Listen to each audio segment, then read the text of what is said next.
and Ya, seperti tadi kita juga sudah saksikan dan dengarkan bersama bahwa acara pembukaan peringatan konferensi Asia Afrika ke-60 yang berlangsung di Plenary Hall Jakarta Convention Center ini sudah mulai dilaksanakan atau sudah dibuka seperti itu. Dan kita akan kembali untuk melihat seperti apa suasana di sana. welcoming dance entitled Harmony of Nations will be performed. The dance movements are the strong symbols of friendship and togetherness that upholds the spirit of solidarity. The Javanese Gamelan Orchestra is the symbol of cooperation. Ladies and gentlemen, Harmony of Nations.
harmony of nations, building harmony, trust, and cooperation, advancing South-South cooperation, as well as promoting world peace and prosperity.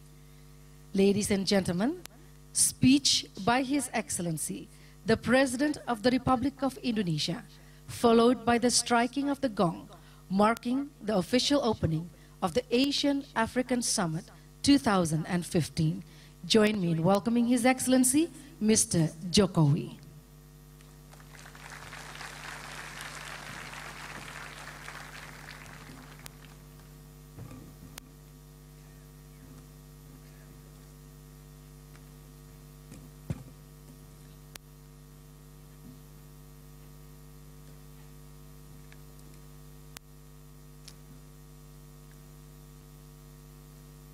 Assalamualaikum warahmatullahi wabarakatuh. Yang mulia Kepala Negara, Kepala Pemerintahan, para ketua delegasi, yang terhormat Wakil Presiden Yusuf Kala, yang kami hormati Ibu Megawati Soekarno Putri, Bapak B.J. Habibie, Bapak Tri Sutrisno, Bapak Hamzahas, para hadirin yang saya hormati. Atas nama rakyat dan pemerintah Indonesia, saya ucapkan selamat datang di Indonesia, negara penggagas dan tuan rumah Konferensi Asia Afrika 1955.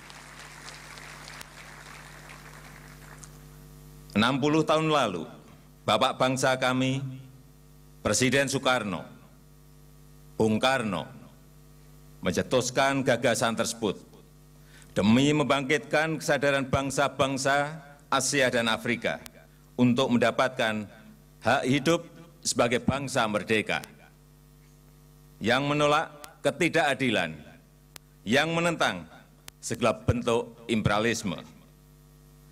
60 tahun lalu, solidaritas Asia Afrika kita kumandangkan untuk memperjuangkan kemerdekaan, untuk menciptakan kesejahteraan, dan untuk memberi keadilan bagi rakyat kita. Itulah gelora Konferensi Asia Afrika 1955. Itulah esensi dari semangat Bandung.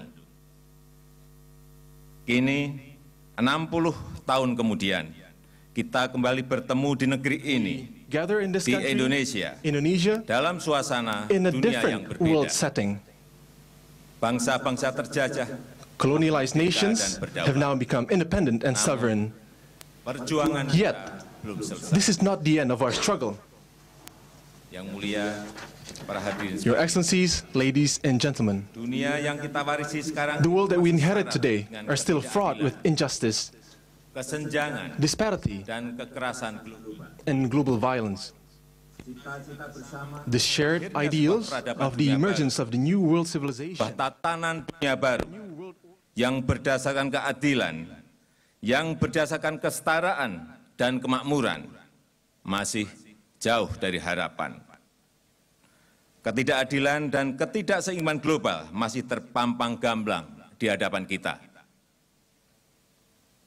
Ketika negara-negara kaya yang hanya sekitar 20% penduduk dunia of the world's population consume 70% of the Earth's resources, then the global imbalances becomes evident.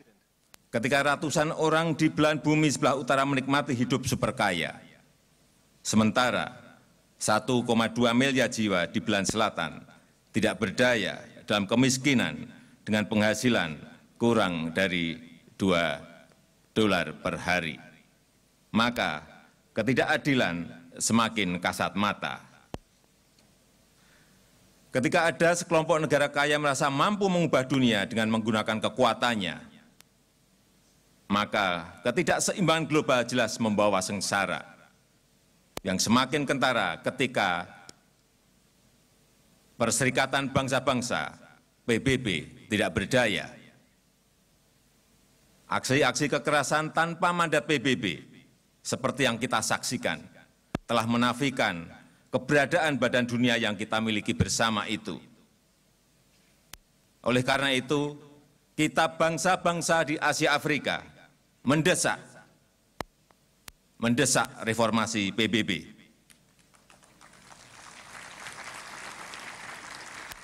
Agar berfungsi secara optimal sebagai badan dunia yang mengutamakan keadilan bagi kita semua, bagi semua bangsa. Bagi saya, ketidakadilan global terasa semakin menyesak dada. Ketika janji Semangat Bandung yang menuntut kemerdekaan bagi semua bangsa-bangsa di Asia, Afrika, masih menyisakan sebuah hutang selama 6 dasawarsa. Kita dan dunia masih berhutang kepada rakyat Palestina.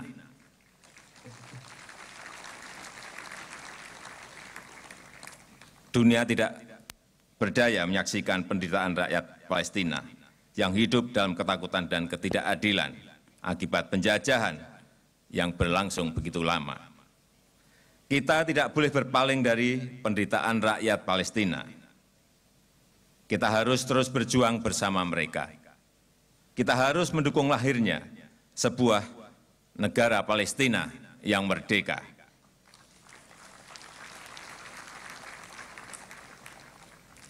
Yang mulia, para hadirin sekalian, ketidakadilan global juga terasa ketika sekelompok negara enggan mengakui realita dunia yang sudah berubah. Pandangan yang mengatakan bahwa persoalan ekonomi dunia hanya dapat diselesaikan oleh Bank Dunia, oleh IMF, dan oleh ADB adalah pandangan yang usang yang perlu dibuang.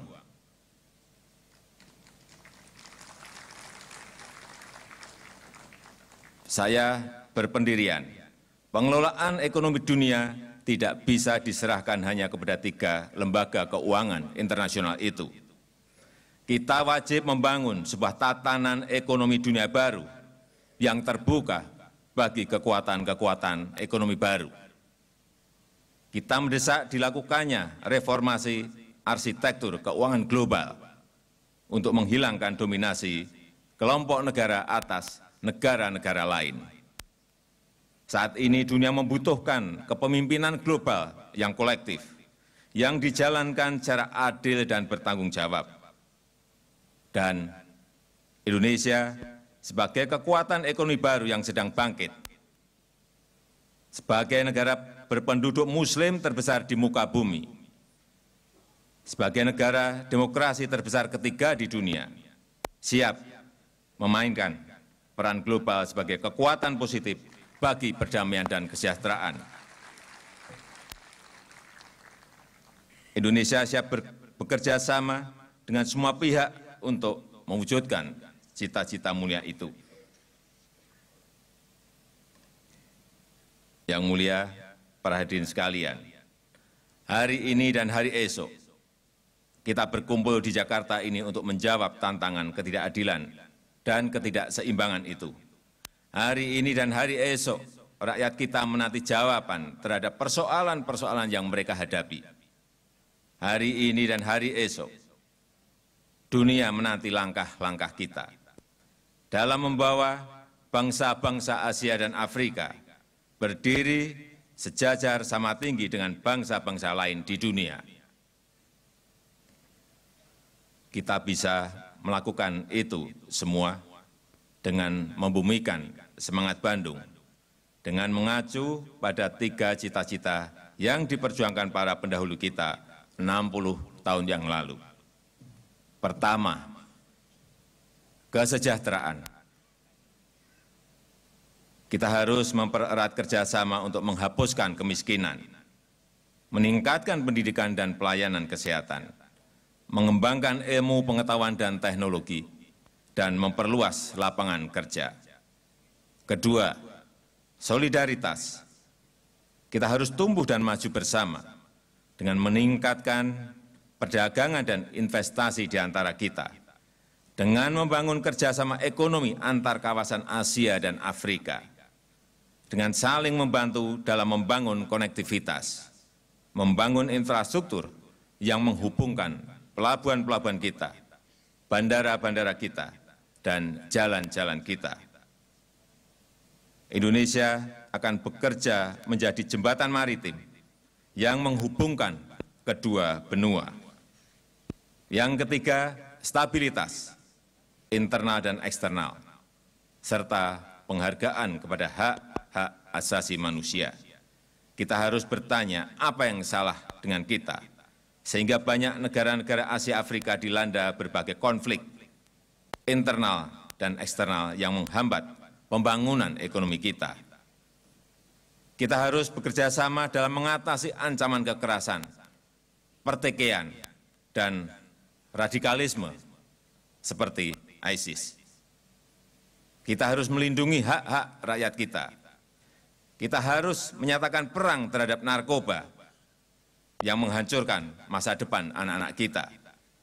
Kita harus menyelesaikan berbagai pertikaian, baik di dalam negeri maupun antar negara secara damai. Oleh karenanya, Indonesia memprakarsai pertemuan informal negara-negara organisasi kerjasama Islam (OKI) untuk mencari penyelesaian berbagai konflik yang kini melanda dunia Islam. Kita juga harus bekerja keras menciptakan stabilitas dan keamanan eksternal yang menjadi prasyarat bagi kelancaran pembangunan di setiap negara. Kita harus bekerja sama untuk memastikan bahwa samudera kita, laut kita aman bagi lalu lintas perdagangan dunia. Kita menuntut agar sengketa antar negara tidak diselesaikan dengan penggunaan kekerasan. Inilah tugas dan tantangan di hadapan kita yang harus kita temukan dan kita rumuskan cara penyelesaiannya dalam sidang konferensi Asia Afrika ini.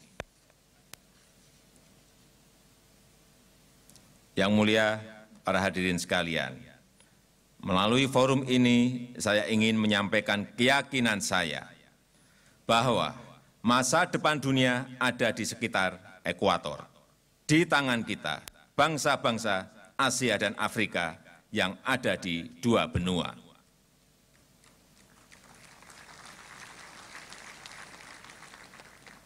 Untuk itu, dengan mengucap Bismillahirrahmanirrahim, saya nyatakan konferensi Asia Afrika tahun 2015 dibuka. Terima kasih. Wassalamualaikum warahmatullahi wabarakatuh. Ladies and gentlemen, the striking of the gong to mark the official opening.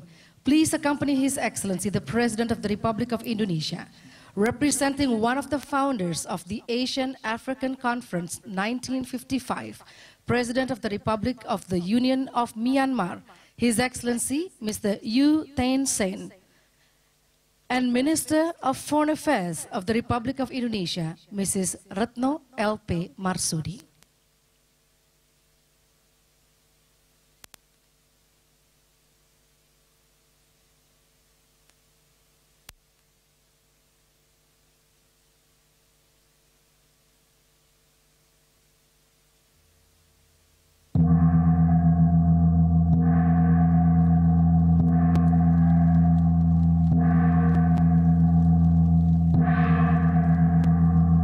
Asian-African Summit 2015 is officially opened.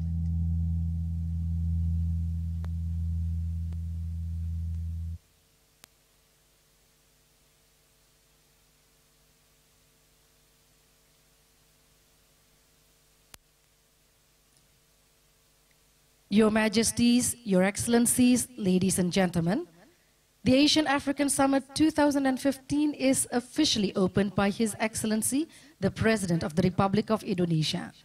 Before we invite their Majesties and Excellencies to proceed with the first plenary session, we will firstly break for coffee, tea, and refreshment. Ladies and gentlemen, please rise. Their Majesties and Excellencies, leaders of the Asian-African Summit will now leave the meeting room.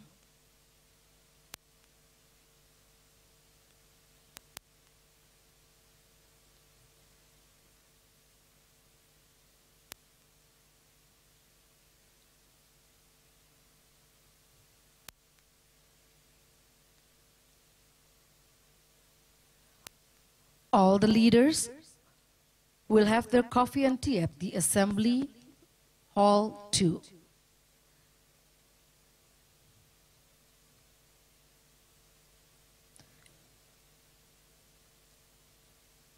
To the heads of delegation, ministers, ambassadors, please proceed to Chandrawasi, room 2. Remaining delegates, please proceed for coffee, tea and refreshment at the Kasuari Lounge at the basement. We would like to remind you that coffee, tea and refreshment will only last for 30 minutes. Please return to the meeting room before 30 minutes prior to the arrival of all the